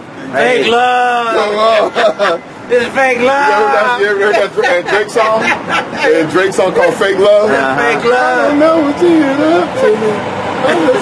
I got fake men showing fake love to me. Straight up to my face. Exactly what they do. Straight up to my face. Hey man, what about them Texans? Oh, yeah. Come on, man. No. That's how them boys be doing too, boy. Hey, man. That's the only conversation that you can really have with it without it being a freaking problem. Yeah, man. You got to talk about the Texans, the Rockets, and the Stros, man. Outside of that, you can't talk to the news about anything, man. Hey, man. Right? That's exactly what it is, bro. Hey, man. That's a true. Because you literally can't damn near talk about almost nothing. Because the shows, if y'all watch TV, you probably can't talk about the same shows. Unless y'all maybe there's a popular Netflix thing, or y'all watch Narcos, you might talk about it. But even then, your look on Narcos is different than his. Because Esau will look at shows that deal with certain topics that relate to some of the things that they accuse us of that they funded. Like their boy George Bush was a drug dealer, man. He was the #1 kingpin in America. Come on, man. In the world. Yeah. He was the #1 kingpin, man. He was the one that did him and Reagan, because he was at the CIA. When Reagan was a president. Yep. And they were part of the Iran-Contra scandal. Yep. They were the ones that were smuggling drugs in. They was the one that had Freeway Rick Ross hooked up in them drugs. He didn't know what was coming through them. Yep. The CIA, he said that's the reason why he had to become president after Reagan. Because during that time in the 80s, they were pushing the whole drug war thing. So the drug war was really something that they wanted to do in the whole 1980s. Oh. And he was a part of it. That's why he had to take over. It was no coincidence as to why he took over, because the drug war is very vital in basically destabilizing Jake completely. Yeah, they started drug Caesars. Over the whole drug war. Yeah, these guys is visiting, making big, visiting Washington D.C. Yeah. You got what's his name out there with his son on 1600 Pennsylvania Avenue. Who's that? Pablo Escobar. Yeah. They got pictures of him standing there in front of the gate. He was nothing more than a CIA operative, man. Right. He was just a guy that they selected in Colombia to run drugs up to the U.S. Man, the dude was Edomite. Definitely was an Edomite. Yeah. Spanish conquistador. Straight up conquistador, man. Dude, hey, and you knew it. You knew he had to be the way that he hated Issachar, bro. Oh, yeah. That boy hated Issachar. When Felix went to him to make that deal, he told Felix. Because Felix was just over there standing by himself, waiting on him to come, and he was looking at the hippopotamus swimming on that boy ranch. The boy had a zoo on his property. He looking at the hippopotamus swimming, and Pablo came up there and say, I should kill you because you know I don't like Mexicans. And he said, you ain't gonna do that. He said, he told him, because you need me. But whenever they got through talking, Felix say, why didn't you just feed me to the hippopotamus? And he walked off and said, because they don't like Mexicans either. Man. I say, boy, that's the type of stuff an Edomite would say, man. And see the stuff that he was doing, kid, the way he was killing people, man, he was like, them cartels is controlled by Edomites, man. They got a lot of foot soldiers that's Israelites, because that's how they're surviving to take care of their families. Yeah. But them guys, a lot of them guys, they come from landowning families up in the different states. Yeah, that's how they started. Yeah, they come from landowning land already, and they can grow all that stuff and control the drug trade. Yes. Because in order for you to be a drug kingpin in South America and Latin America, you got to own land. Yeah. They took all the land from the natives. Yep. You got to have government connects too. They ain't gonna let Jake just come through and have a certain chunks of lands in Texas and stuff like that be a kingpin. Out of here. boy. That dude was a CIA, was a straight up agent, man. He was basically a drug kingpin equivalent to what's his name, Osama bin Laden. That's all he was. He was the guy they selected. They said, listen, you want you to run the drugs up through here, and we're going to supply different people. And that's when all hell broke loose, man. All cities got just, man, early 80s in Houston was the most dangerous place on the planet, man. That boy used to stay out here all the time, man. He used to be out here. Osama bin Laden used to be right here in Houston. And actually he was here, I think, a couple of weeks before he got. Well, you had Saudi Aramco. Before that, because all the Saudi Aramco, they're all here. And a lot of Arabs, families that are rich, they come back and forth. His family owned the Carlyle Group, and the Carlyle Group was what George Bush was. He was like CEO of the board or something over there at the Carlyle Group. Yeah. Like that stuff was all the stuff he saw created, man. The early 80s was the most dangerous city in the world was Houston back in like 80, 81. My dad, the old man, was living in South Park, man, in the heart of all that stuff. Yeah. And it's ironic though that his son, George Bush Jr., the president, and hunts down his daddy's counterpart. You know what I'm saying? Yeah. Like they must have had some beef from him and his old man must have had some beef together, and his son had to go settle it. Hey man, Esau. Something went down by the heroin trade wasn't going right, or some Obama. Even Saddam Hussein. Yeah, even Saddam Hussein, because that's why they set up that whole fake invasion. Because he was like, I got to do this for my daddy. You can hear that. He talking about my dad. He talking about my daddy. So you got to go in there and destroy a whole country. Seen that meme where they got Ronald Reagan and his wife, and George Bush and his wife? No, I ain't seen they all holding hands like this here. Inhale. And they inhale with flames in front of them, and the song playing "Reunited" cause it feels Joe boy, Jake B. He was a public servant. He served his whole adult life. Serve wickedness, man. That's it. Oh man. Now people got to fly to Bush. Oh, that's why the Most High made him suffer too, though. That boy was suffering in these last days. Yeah. That boy couldn't. He's in that wheelchair. Boy fell down so many times and bumped his head, all kind of stuff, man. That boy, seen his old lady pass. Boy, that bruised up. Oh yeah, that messed him up. Yeah, that tell you. Especially how many years they were together. And they say she was just as wicked as George Bush Jr. back on them lines. What you say? He back on them lines, probably. Yeah. Oh yeah. He like, Daddy ain't here to tell me that. I'm just down here to give me a couple lines. Well, shoot, man. And he's eating my. They got to commemorate him. They gonna say he was living in a house that his great grandfather built 100 years ago or something. I was like, man, get out of here with that. Man, did y'all hear what that boy was living right there at Memorial, man, where them big mansions at. What's the name of Obama's Michelle Obama, man? She came out there. She made that statement about all of them. She say, the people that run this world, they're really not that smart. Oh, yeah. She just love it. It lets you know, man, because these dudes... They need advisors, man. They have to have advisors. These people... And really what she means is the people that are front-facing. Yeah. Because she don't really... She might know that she probably knows him, her, definitely Obama, knows that about the other side, the shadow government. Yeah. About the Illuminati, and then they got real advisors. Her husband wasn't pulling no strings. Nah. So she knows, man. She knows. They get advised by people that's actually running the thing. Running the thing, man. It's a dude Zabriskie. They got to go to Henry Kissinger, who's been an advisor for damn near 70 years or something. Man, that dude about to croak, man, and he's still up there. Yeah, go over there and check out Syria. Yeah. You know what I mean? That boy looking like a zombie. Yeah, the boy can barely walk, man. White with pink eyes. With his little Israeli throat.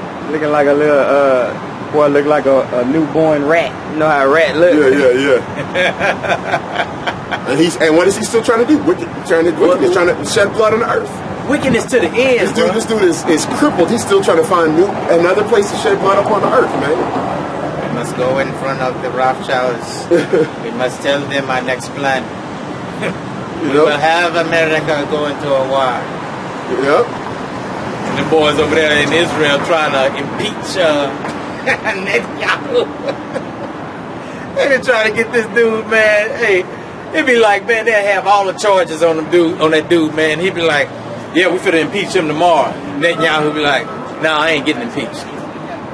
Like, how you gonna do that, man? Yeah. Them dudes, especially if he's already handpicked by the elites and he ain't done nothing wrong. Now, yeah, they might have a problem with him, the other people, but there's layers and levels to this thing, man. The guy's a henchman, and he's not supposed to be touched. You can't touch him. You can't touch him with some regular. You're gonna throw impeachment charges on you. That's just like when they had that presidency for him to gain prime minister over there, and that lady, Sippy Livni, she was up there. She actually won the thing, and then come back. She lost, and then here come Netanyahu. But she already won the damn election, and then he prime minister. That just let you know how cold. I mean, these boys don't have any kind of order whatsoever about them, man. Yep. You can win at every race, and then at the end of it, like, oh no, he didn't win, I won. He's like, dude, I came across the finish line before you. I don't care, I won.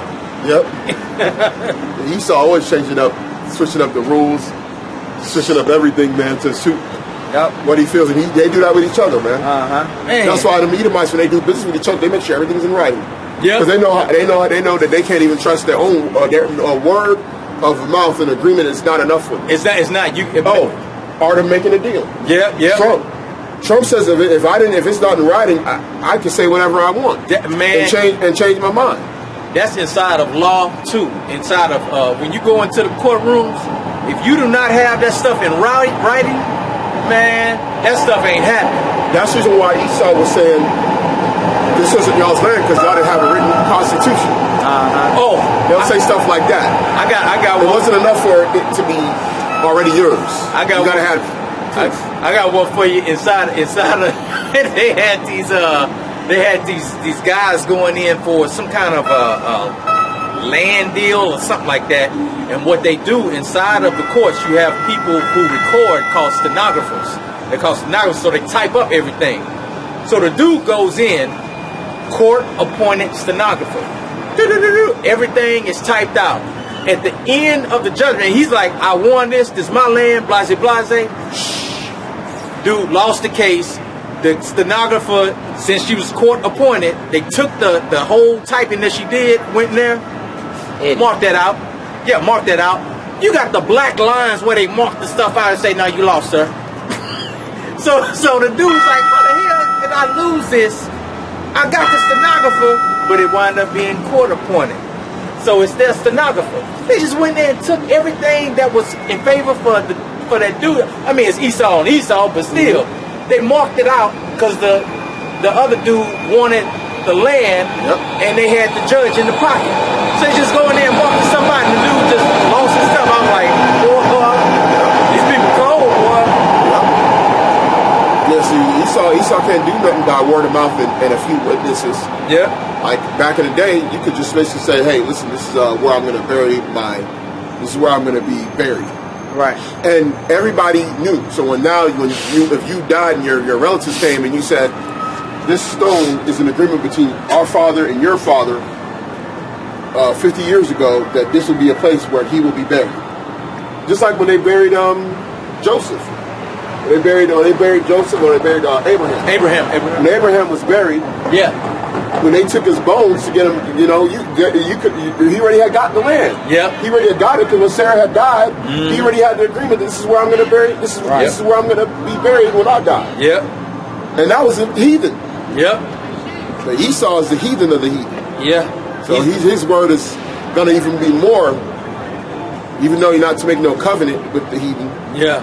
Right. Especially, after our nation grew and stuff like that, you can't do that no more. Yeah. Because now you became a nation. Back when Abraham made that agreement, he wasn't a nation. Mm-hmm. So he could make that agreement with the Canaanites at that time. And that time it was very different. But once we became a nation and the Most High had blessed us as a nation, that envy was going to be there perpetual. Right. So now you can't, any agreement you make with them, they can flip on a dime, man. Mm-hmm. My old man has seen that stuff, man. Even before the Nigerian Civil War. Yep. Buri Accord. They said, we're gonna allow you the separation of state. They came back. They said no. Now you got to go to war. Edomites act like it's not even 40 degrees out I here. know, man. Hey, man, me and I was looking at these little Edomites. They was in basketball shorts, sucking on sodas. I was like, man, it's cold out here, man. I keep on He got swapping his my sleeve fingers. pulled up like he hot. Yeah. Yeah, you do. Hey, man. That boy must be a Russian. You see them Russians, they'll be out here walking around in shorts drinking vodka. Man. Shoot, In a boy. tank top. Tell Jake ain't no cold people, man. This stuff right here is not good. Like up in here is cold, boy. Yeah, it's cold, man. My toes are starting to numb up a little bit. Yeah, that's why I put in some leather. You got some leather shoes? Yeah, they should be. Yeah. Their socks probably thick enough. Yeah, them socks, man. I was feel my toes up here starting to trip out. So. But yeah, man. Shoot. Y'all gonna eat Edomites, man. This place is crazy, bro. Yeah. Wickedness all over this place, This man. guy George Bush then died, then everybody, because he didn't know so many people, man. All these people that came out for him. Yep, They already named the airport for him years ago. yep. Oh yeah. It used to be just called IAH. I don't know who was named it from before, because all airports have a name. Yeah, yeah. I don't know when they named it Bush Airport. He got a park. He got George Bush Park over there on the west side of town, right? He got a library down here somewhere. They Yeah. were talking about it on at the funeral. He got a high school. But they say he chose to go. He got one at Rice, Yeah. a library. But they say he chose to go to the one where he loved the school over there in College Station. Yep. Cause he was always at the football game. He got a middle school. I think he got a middle school somewhere in Texas, but he got a high school over by where I stay, because it's over there off of highway, like west of Highway 6. Like basically, it's west of Highway 6 is a Bush High School. Yeah, yeah. So these guys commemorated all their stuff, man. They put their tokens, man, of their accomplishments. Try to make his name last forever. Yep. Out here. And you know they don't believe the thing gonna end, because man, you see them building up everywhere. Yep. Bro, I'm out there. Yeah. I'm out there in the sticks, and man, they starting to build up even more out there. They got a whole neighborhood that's finna come out there where we at, man. I'm like, Shoot, when they started building even towards where you stay, there was like nothing there back in the day. Because I remember when they was building the neighborhoods, and I was like, man, people gonna live all the way out here? man, I came out here. One of my buddies had first moved out here, and I was like, dude, why did y'all move out here? It ain't nothing but woods out here, and that's in Cypress right now. And so I was like, I went out there. I was like, God dang! I said, Rudy, man, you live out here? He said, man, you remember when you came out here a long time ago? He said, man, this is where I live. I was like, dang. And I live right across from him, bro, right over there in the area. I was like, bro, that's been so long ago. All this was woods. He said, man, this place is getting bigger. As he saw just building up everywhere, bro. Yep. Oh, what about that thing down there? Do you remember that little thing they created down there for McKinney? That sign. What did it say? What is that? The little, I remember that the little sign. memorial sign. It had The little water. yeah, it says something about like. It Right in says that little water thing that's in the middle. Like, yeah, over there for McKinney in the middle. Yeah. It says something about like. something I can't remember what it It was. says something about like. It was something very arrogant. Yeah. Where they basically they gonna be around, forever and all that stuff. They really believe this place. They have plans. They have the plans of having mega cities. Yeah. Like all these areas are gonna be connected, like Dallas. I think there's gonna be like 2 areas. There's gonna be like multiple cities that they're trying to connect as one and make them kind of like one city. Yeah. Right? They're gonna try to have 10 or 11 mega cities in the whole country. Right. They're basically gonna try to funnel everybody into a congested area, and then the other parts of the land will be controlled by the government. Right. So they don't really want anybody in just open land. They want to cluster everybody in like certain areas of the country, and what they deemed as like 10 mega territories or mega cities. Man, Because they believe they're going to do the war. They're going to institute the chip. They're going to and then depopulate the world, and then they're going to basically have everybody doing their own little parts of their just like Divergent. Your little talent that you do, and you're going to basically live damn near where you work.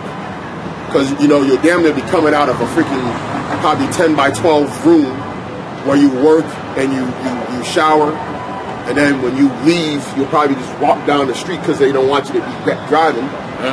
That's why they want to do these self-driving cars, because really they don't want you to have the freedom to go where you want to go. Come on, the self-driving cars will ensure that you actually can only go where they're allowing you to go. Who was that they just got pulled over?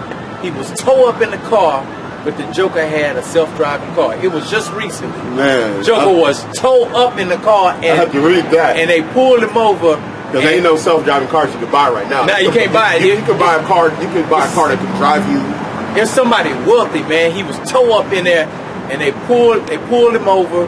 Dude was towed up, and they was like, "How's this dude driving?" He was out. Was he even? I can't remember. Was he in the front passenger seat, or was he in the driver's seat? Yeah, he was driving. He was just laid out in his front seat, just knocked out. And then they said it was like, "This dude is towed up. He's out of there." Did the car stop? Yeah, I guess it had to stop. It had to stop.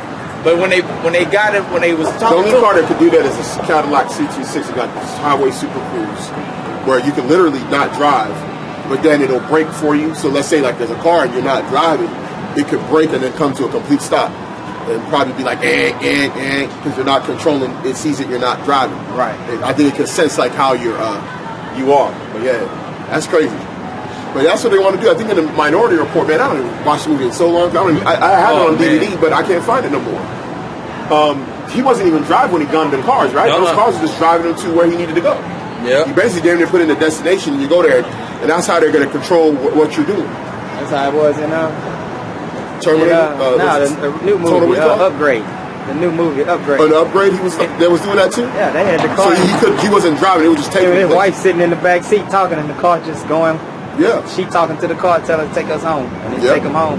And the car started, like somebody hacked into it. Yeah. And started taking them somewhere else, and she was trying to get control of it and couldn't. The car just took him somewhere and kind of dude hacked into it, made he was crash. asleep. He was asleep.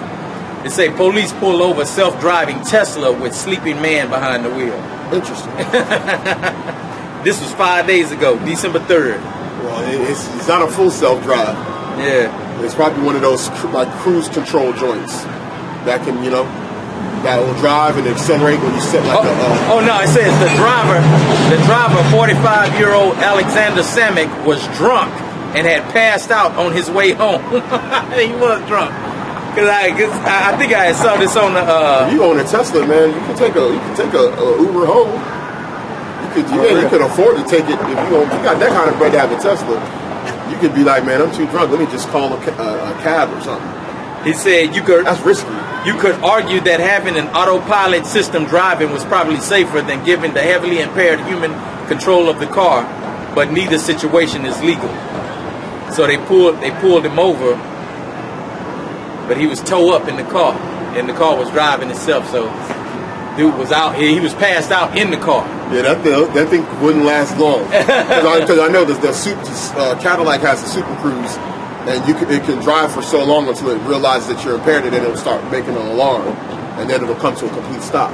That's you realize crazy. That you're unconscious. And that just goes to show you how close we are getting into this thing, man. We're getting real. Well, they'll be able to do that once they depopulate everybody. Yeah. Fully. They had because even now they can't even those vehicles they can't even adjust in storms. Like if there's a let's say like you're on the highway and the sensors have a hard time basically seeing like through snowstorms. Yeah. Whereas a human will kind of gauge and be a little bit more in control. Mm-hmm. If a car comes to a complete stop on the freeway, it doesn't know how to fully slow down. Right. Properly. Because it's thinking, on the freeway we should go, and then I should be. Then if a car slows down, has accident, that's why that's why GM is shutting down a lot of their stuff, because they want to focus more on that technology. Right. Just focus on selling trucks, SUVs, and crossovers. Yeah. So that way they can focus on their self-driving car technology for the next few years. Yeah. But Esau wants all control. That's it, bro. That's it, man. He just wants all control, man. They want to have everything on the earth. Popo just keep on looking around here, man. He ran. He was right there on the side. Then he looked around. He went right back over here. He going right over here to this to that little part over there. Why he keep on going around in circles over there? He must be looking for somebody.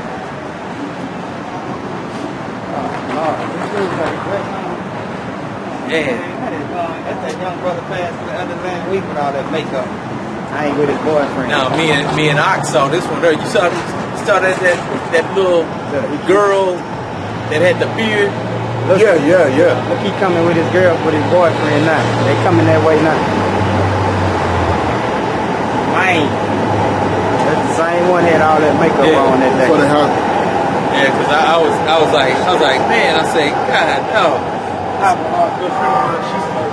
Hey, what's up? Yeah. That's Jake, man. They used to be coming over here. Nah. That's a dude. That's a dude. Me and I saw him last week. But that's Jake with him, the one that used to come here with the Ethiopian woman. I know. With the Ethiopian woman. Oh, that's a Jacob. Yeah. That's a Jake with the Ethiopian woman. That better be a relative, bro. Hey. Yeah, I don't think so. I don't think he'd be interested in that. Not what he had. He's weirdo, bro. Yeah. Not what he had, bro. He ain't got that no more, though. Yeah, ain't been a minute. She ain't been around. Because they was here when he was with her, they stayed together. He always, when he was down there, he used to always be with her. Nah, not no more. Parents are probably disapproved. Disapproved is like your husband hangs with half man, half woman. Going in the restaurant down there. Oh man. I'm sorry, if my cousin or not, I'd be like, dude, I can't roll with you, bro. I can't roll with you looking like that, man. You gonna have to wipe that lipstick off. Yeah, put a hat on. I got his face made up like a girl. Yeah. Yeah, man. Shoot, that's crazy, bro. This is Psalm chapter 49 and verse 11. Their inward thought is that their houses shall continue forever, and their dwelling places to all generations. They call their lands after their own names. Nevertheless, man being in honor abideth not. He is like the beasts that perish. This their way is their folly. Yet their posterity approves their sayings. Even their own children approve their sayings, man. Yep. That's pretty much what that sign was saying down there. Yeah, that's basically what that sign was saying, alluding to something like this. Because and that was a scripture that I think we brought out back when we was over there about that sign. Right. Because they really think they're going to pass everything down, man, to the next generation.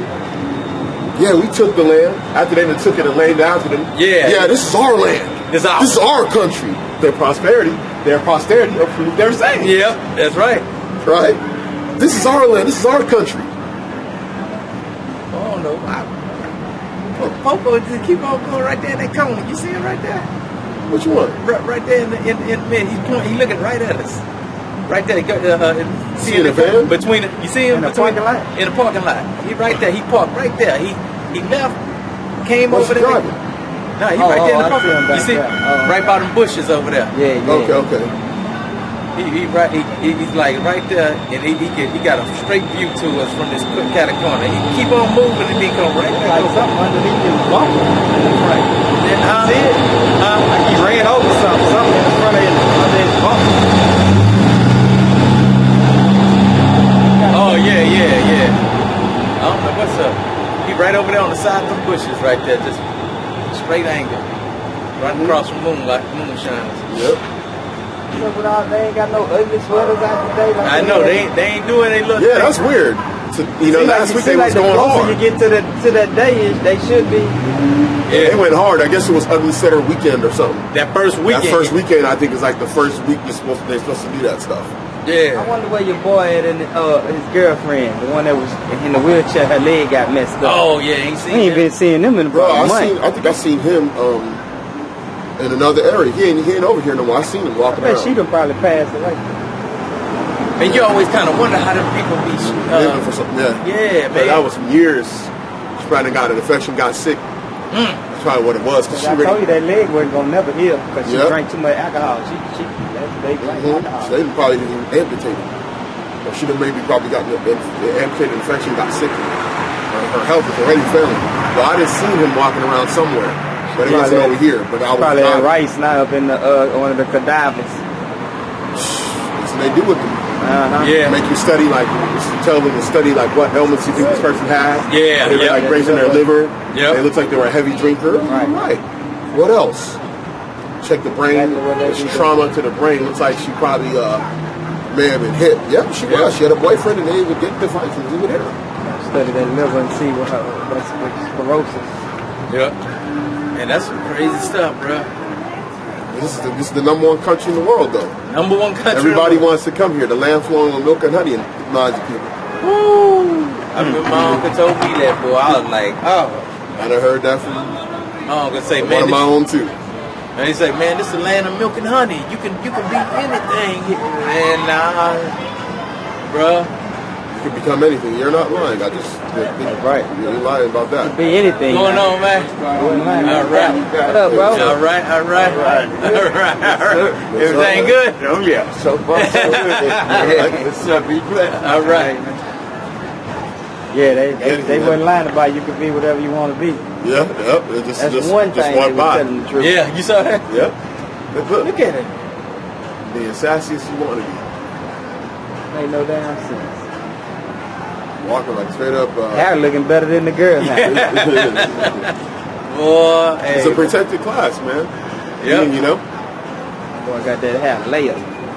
Hey, how's it going, man? Got it laid. Got that hair laid. That boy done put on some Vidal Sassoon. Man. Too sexy for my. That's his shit song, his theme song. Boy, I tell you, man. Yeah, man. It's basically nothing more than it's a big old maze, man. Booby traps in this place. Tons of booby traps, man. You know, then you get to the truth of it. It's no better because you got booby traps in the truth. Yeah, you're getting to open the scriptures, man. Yeah. So I say have a happy holiday. I just throw them the thumbs up. Like, there go a couple of ugly shirts. There you go. They got the pajamas. There they go. Yeah, they go to ugly shirts. Christmas pajamas on. Oh man. Esau walked right up in the bar with that on. Jake, they walk in with a polo and a jeans. They say you can't get in your dress code. Yeah. Esau like that in his pajamas, walk right in, real talk. Jake be like, you gotta tuck your shirt in. Yeah. You can't come in here unless you tuck your shirt in. And then Jake, he just walked in with pajamas. That's how they used to do them in this club in Lake Charles. It's called Cowboys, but I don't know why Jake for some reason used to want to go there. Go over there? Yeah, Jake play nothing but country music all night, bro. Jake don't get a clue, man. They go in there, they might mix it in with a little hip hop, but they play mostly country. Then their country song come on. You got Edomites in there with their cowboy boots on, cowboy hats. Jake go up there, polo down. Yeah. You can't come in here with them tennis shoes on. Yeah. I'm talking about Jake that got his butt whipped plenty of nights over there by the Esau? bouncers. Yeah. Wow. It's just like Plenty of nights. I remember over there in Webster, a girl I used to talk to years ago.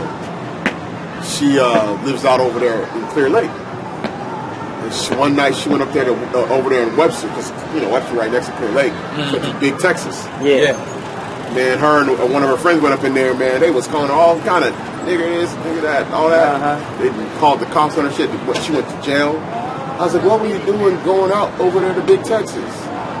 You should know better.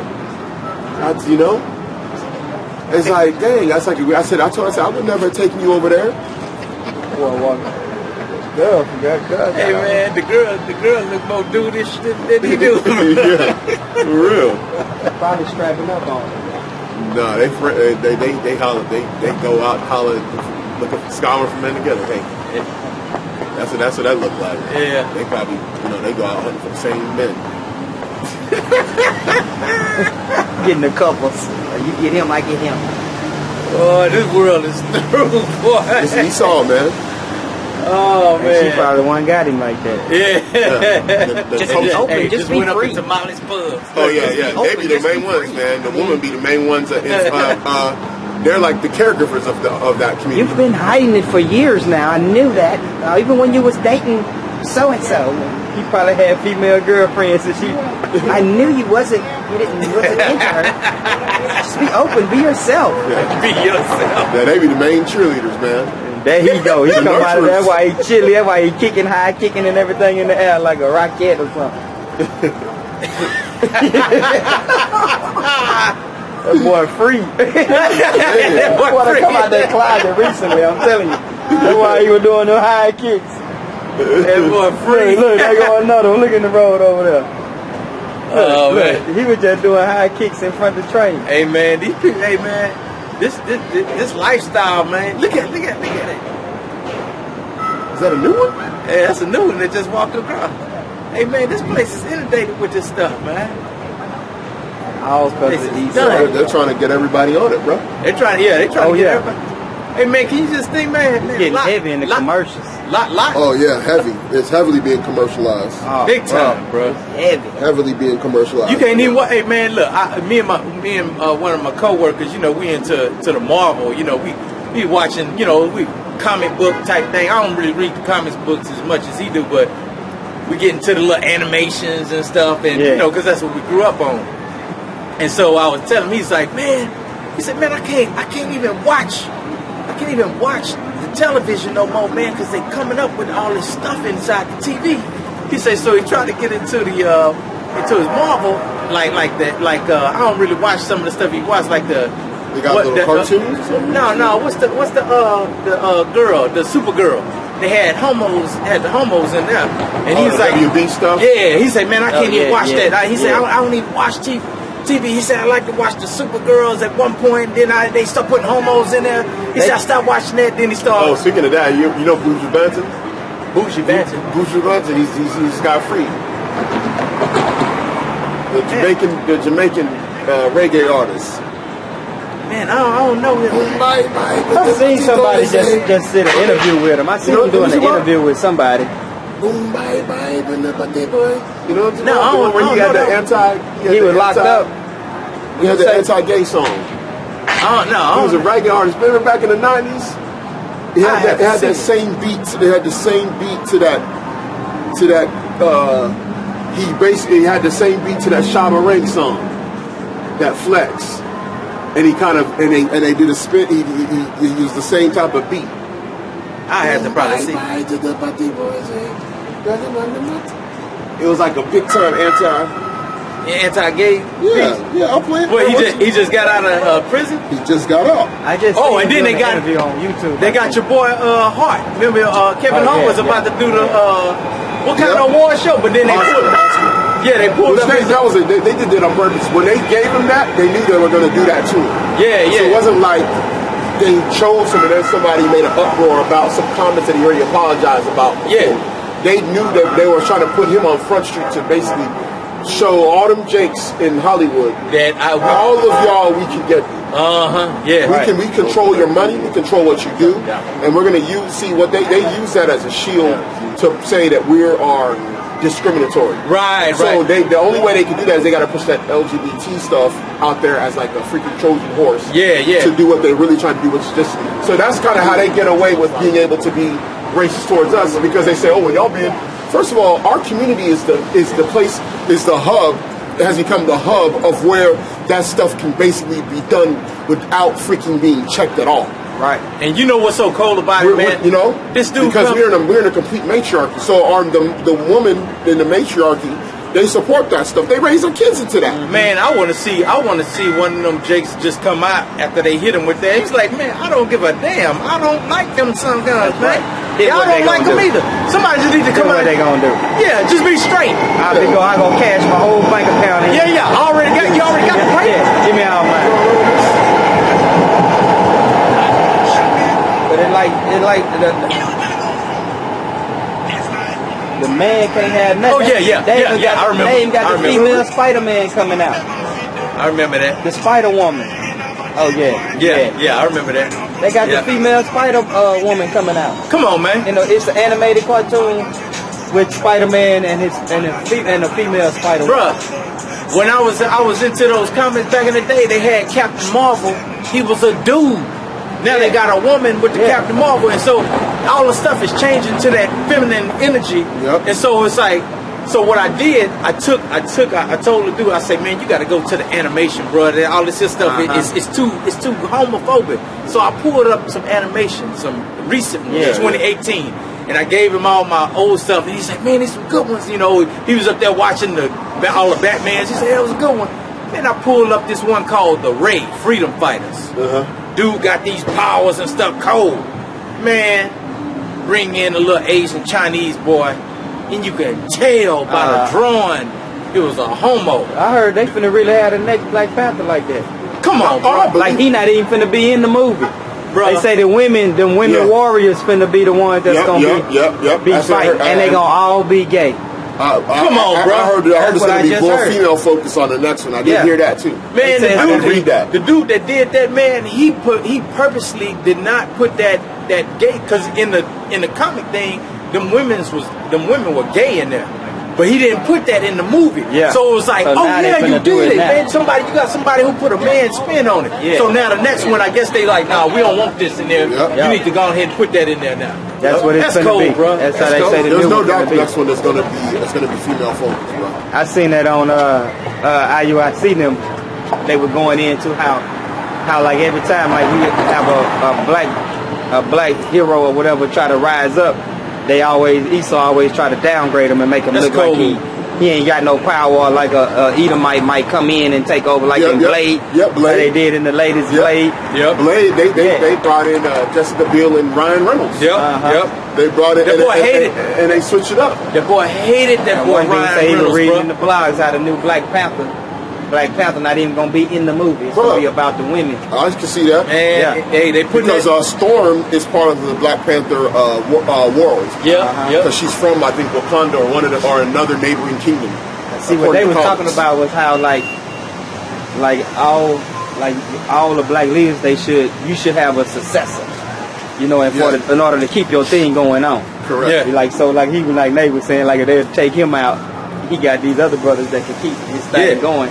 Yeah. And as far as so on, like, cause he was saying like Martin Luther King and Malcolm X and them, they didn't have nobody to follow in their footsteps. Like they wasn't grooming up nobody to come in after them. To take over what they were doing. Hey, but they messing up everything. Oh, no, I wouldn't even. The second Black Panther, I'm not even gonna catch it. I already know it's gonna be. If it ever comes out, I ain't gonna catch it, bro. Cause I already know it's gonna be BS. Because once Esau saw how big it was, he's like, no, we can't do that. And then the presentation of see, when they kind of messed it up because they made Black Panther, they made him soft to Esau. But people love Killmonger. They can't have another imagery like that, even with Killmonger. Right. Killmonger died an honorable death. Because of what his purpose was and what he was trying to do. That thing right there, bro. That boy, you know how much money they could have made off a Killmonger Black Panther? Ooh. Them boys would have, I don't care if not one Edomite would have went to that mug, man. They would have made buku money.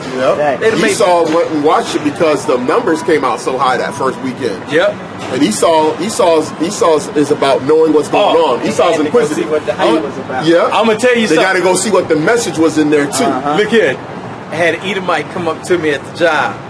He said, because everybody know I'm into the movies, man. I got my wall in my cubicle, just movies everywhere, but they all black-based movies. And so the thing, they come. You got Boomerang on that joker? No, I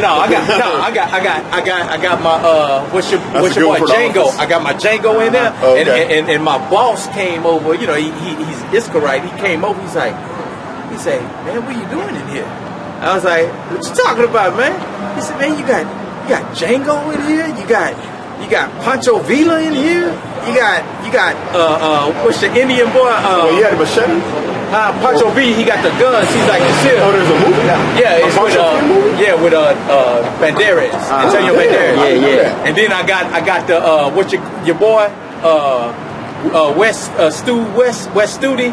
He was a Apache Indian. What's the dude? Geronimo. So I got all these every aspect of society that Jake. Because you got the so-called black, so-called you got New Jack City. No. I got your Glory. You got Glory. No. What's the other ones? They black superheroes. Oh, okay. Spawn. Not Spawn. Hancock, and then I got your boy Ben Diesel, where he was like the world. He said the world is his, and so everything is Jake up there, and so the Edomites come in there like. They want to You see had said things one going say on. it's a message in there. Why don't you? Yeah, that was that one dude, real smart yeah. Edomite. He said, he comes up, he says, yeah, there seems to be some sort of message in here, and I did. I had him grouped as a message. That's for me, though. You know what I'm saying? God. And that joker came in there, and he peeped it. I was like, oh, this dude here. I just started mixing them jokers up. I said, man, you can probably think what I'm thinking when I did that, man. Yeah, I feel you. Because they all see you. I know what you mean. I had a whole message in that thing, man. And every one of them was going against Esau. It was going away. Everything was going against Esau, bro, and he saw that, and then all the Edomites coming in. It's like, why don't you get another movie? They was bringing up all these Edomite movies. I was like, I ain't putting that up there. Don't come in there trying to tell me what. You know what I'm saying? They ain't gonna try to do something like that. But this one Edomite young dude come up in there. He say talking about movies. He say, hey man, I know you like movies. He said, did you go to, what do you think about Black Panther? I say, man, that's a cold movie. I didn't like it very much. Of course you ain't gonna like it. I say, that's the coldest movie out there, man. I love that movie, man. I say, man, that dude just went through and wrecked shop. I love it. I say, man, but Killmonger was cold. And he just went, he said, nah, just wasn't feeling it. I was like, hey. Yeah, Killmonger was dropping the ether on them boys. Yeah, man, Killmonger. None of them Edomites was uncomfortable in the theater when he was dropping them ether bombs. Man, that dog Killmonger just had me in a. Ulysses would have became, what was his name? Ulysses? The Edomite with the silver too. The one Killmonger killed. Yeah. Oh, yeah. He probably, if he would have been Killmonger, then they probably would have liked him. Yeah, they would have loved him then, man. And if you go through the history of that character, he was a character that worked, I think, was it for the Nazis? I think so. Like he was trying to get he was trying to get like Red Skull and one of them characters, the vibranium. That vibranium, yep. Because when you look up like that character, he's basically like an Edomite supremacist. Man, they should have put Mbuku a little bit more in that piece too, man. Yeah, I thought they were, I thought they were gonna have with the way, because I watched the week later, and the way that some people were talking about Derek and Mbaku, but it's like he wasn't really in there. Yeah. He wasn't really in there. He had a couple of scenes where he said some stuff. I love the scenes that he did, but I seen the interview with him. He was like he really didn't even think he said he was gonna get the point. Yeah. Oh yeah. Yeah, he said he just went audition and that was it. And he said they called it. He was surprised. That just goes to show you how, man, Esau look at how we can have all our positive things that kind of uplift us. Yeah, they gave a lot of control to that boy. They did to Ryan Coogler because they knew that he had to present an Obama type figure as Killmonger. Yeah, I mean as Black Panther. The offset it with the Killmonger, which was already in the comics. Yeah, but the way he made this character militant and relatable, and that was kind of like a real risk for Esau to really put something in there like it. But they saw how people would respond. They was like, damn, these people responded to this movie. Man, we'll have to turn a spin on it. We're gonna spin it this next time. 1 minute. Oh, I shoot. didn't see it. And I looked at it. This is Matthew 26:6. Now when Yahawashi was in Bethany in the house of Simon the leper, there came unto him a woman having an alabaster box of very precious ointment, and poured it on his head as he sat at meat. But when his disciples saw it, they had indignation, saying, to what purpose is this waste? For this ointment might have been sold for much and given to the poor. When Yahawashi understood it, he said unto them, why trouble ye the woman? For she hath wrought a good work upon me. For ye have the poor always with you, but me ye have not always. For in that she hath poured this ointment on my body, she did it for my burial. Verily I say unto you, wheresoever this gospel shall be preached in the whole world, there shall also this that this woman hath done be told for a memorial of her. And with that, we'd like to give all honor, glory, and praise to Yahweh, by Hashem Yahawashi. Peace and blessings to you, brothers and sisters, waiting on the deliverance of our Lord and Savior Yahawashi. Shalom. Shalom.